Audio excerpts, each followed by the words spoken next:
for lay preachers is your favorite Bible story and why? That's a great topic if you have a favorite Bible story. But what happens to those of us who come to church on a regular basis, listen to the sermons in the moment, but don't really have a complete and thorough knowledge of the Bible? I've grown up UCC, have always attended church regularly, our children attend here, but our favorite Bible story is not really one of our normal conversational topics at the dinner. I can remember reading a plea for lay preachers on my phone while we were coming home from church. Milan was driving, and saying to the family, "Anyone want to preach with me?" Milan immediately said, "I'm videotaping." Leica said, "I don't want to." Hannah said, "I'll think about it." And Matthew spoke right up and said, "I do, Mom." It seemed so simple back in the spring. But now that August 19th has come, we're a little bit nervous. After all, what do we know about Bible stories? So we got out all of our Bibles in the house. My old Revised Standard Edition, my teenage Good News Bible, Milan's new Oxford Annotated Bible. The kids went and got theirs. Hannah's Children's Illustrated Bible, Lenko's The Rhyme Bible, and Matthew's The Action Bible. Now, where to start? After all, I couldn't read through a whole Bible and come up with a favorite story, not in the time we had left. So the kids and I cuddled on the couch, and we started to read through their Bibles. And it is from their Bibles that today's sermon is based. Matthew wanted to talk about a Bible story that wasn't about fighting. That's a pretty good place to start, I thought. However, you'd be amazed at how many Bible stories include fighting. So over the next week or two, we read and read, and we came up with 3 stories that we want to share with you. The first story is from the Action Bible, and it's titled, "Eat Your Vegetables." As a mother, how could I not like this story? This story is based on Daniel 1 and goes like this. The story of what happens to a royal captive from Judah begins when Daniel and his 3 friends, Shadrach, Meshach, and Abednego, enter the city of Babylon at the end of their 900-mile march from Jerusalem. What do you think they'll do to us, Daniel? I don't know, Shadrach, but I'm sure God is with us. Soon after the prisoners reach the city, Daniel and several others are brought before an officer of King Nebuchadnezzar. As nobles from Jerusalem, you will be given a chance to try out for positions in the king's court. But I warn you, you must be strong, smart, and handsome. The chief official moves through the ranks. It has to be closer. Not right, I think. There we go. That's good. As nobles from Jerusalem, you will be given a chance to try out for positions in the king's court. But I warn you, you must be strong, smart, and handsome. The chief official moves through the ranks of exiles. He stops in front of Daniel. If your God is so powerful, why did he let you Hebrews be conquered? Doesn't a father sometimes need to punish his own children? Good answer. The next day, you have been chosen. Now you will be given 3 years to study under our wise men. After that, the king himself will choose those best qualified to be his advisors.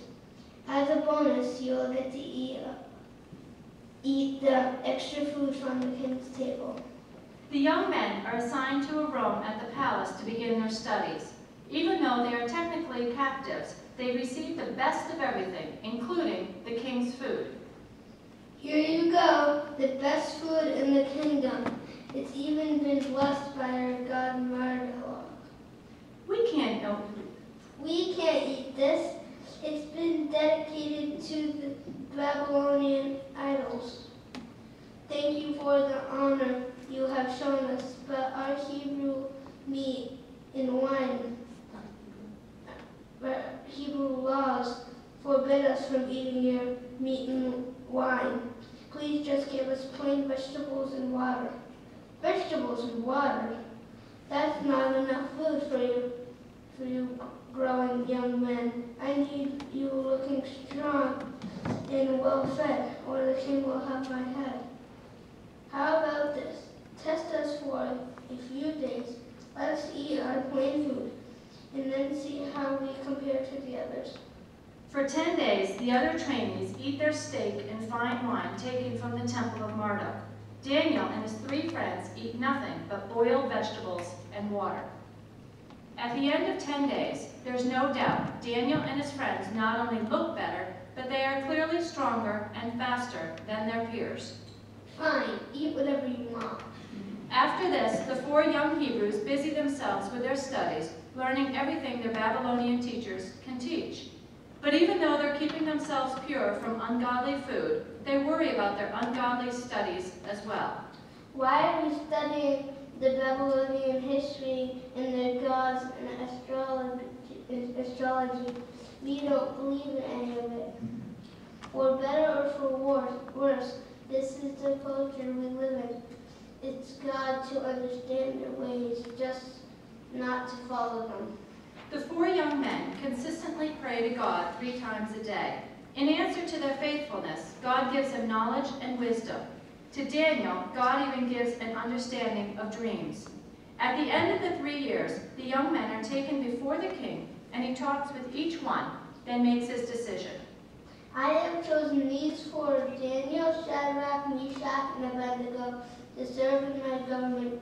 They are 10 times better than all my magicians, enchanters, and advisors.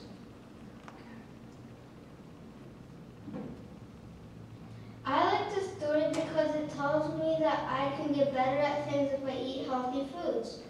If you eat your vegetables and get stronger, then you can get chosen for something special because you're stronger, healthier, and faster. I like this story because it reminds us to go back to the basics. Stay true to your faith, keep friends who are faithful to you in what you believe in, keep your body healthy, and of course the message all mothers recite as their mantra, eat your vegetables. The second story we would like to share from you is from Lenka's Rhyme Bible Storybook, and it's titled 4 Good Friends. This story comes from Mark 2. 4 good friends. One poor man just sat and sat. He sat all day upon his mat. He couldn't walk, he couldn't crawl, he could not move around at all. But 4 of his friends had come to say, we have good news for you today. We just found out that Jesus came, and he can heal the sick and lame. The place where Jesus preached and taught was in a very crowded spot. There's no room, the foreman cried. We will never get inside. Then the sick man heard them say, we will find another way. So they hunted for a spot, and then they found it, way on top. Through the roof they dug a place right in front of Jesus' face. Never fear, the foreman said, as they lowered down the bed.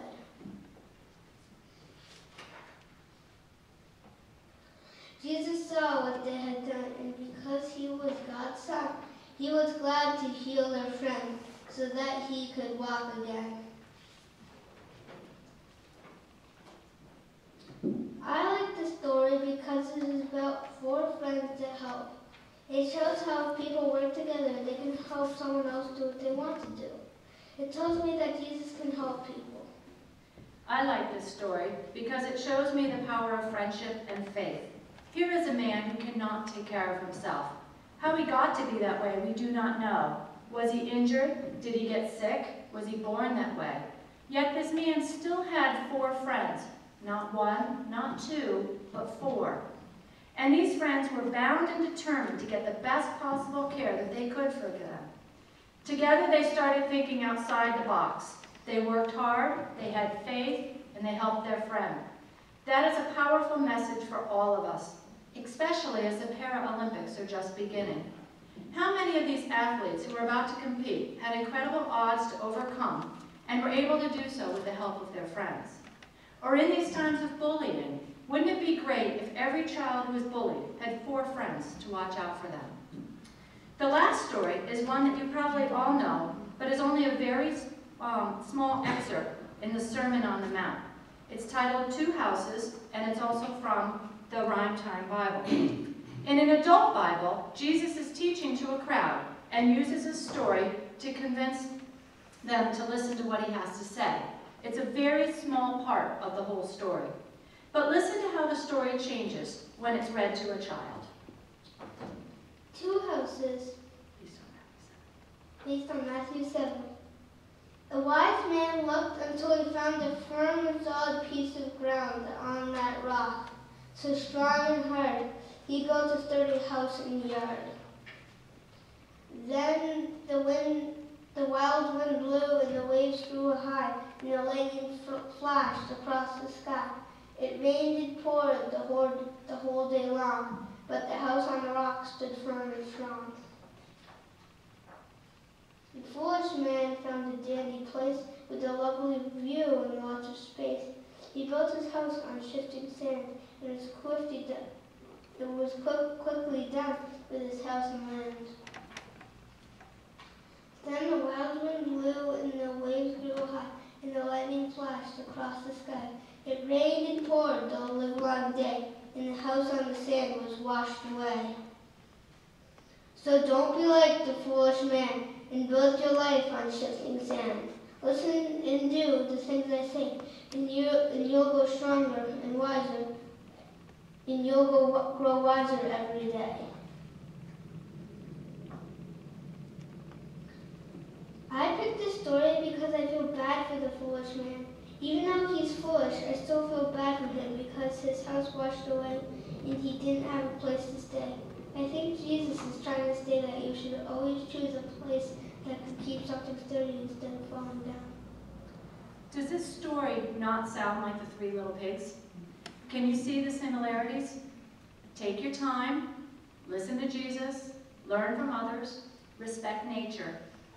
When I shared with David Mislin a couple weeks ago what stories Matthew and I were thinking about preaching, he said, that sounds like a Bible geared for parents. For some reason, after all the parenting Bibles I've read in the last 9 years, or parenting books I've read in the last 9 years, I never thought to turn to the Bible to teach the lessons I hope our children will learn. I think I was overwhelmed by the more adult versions. What were the hidden meanings behind each story? Do I understand all the symbolism? Did I get it? You know what? We don't have to get it. All we have to do is curl up on our couch with a Bible of any version and start to explore more Bible stories together.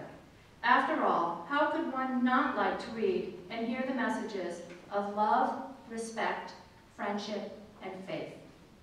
Amen. Our next hymn will be